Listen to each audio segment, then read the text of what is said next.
কিছু বাপ মা আছে প্রথম সন্তান মেয়ে হলে দ্বিতীয় সন্তানও যদি মেয়ে হয় তাহলে পাগল হয়ে যায় ছেলের জন্য। মানে ছেলের জন্য তখন পাগল হয়ে যায়, ডাক্তারের কাছে যায়, কবিরাজের কাছে যায়, ফকির ফাক্তার শেষ নেই ছিল।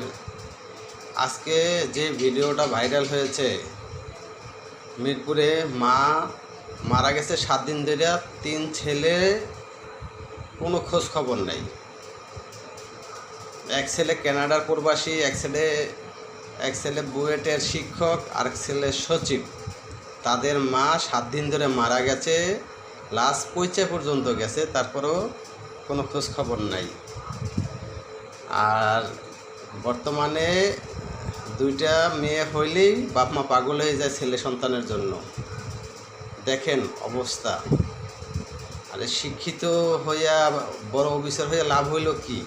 আজকে মা যদি ঘরে পৌঁছে থাকে, যে মায়ের খোঁজ একদিন নিতে পারে নাই, মেয়েরা তো প্রতিদিনই বাপ মার খোঁজ খবর নেয়।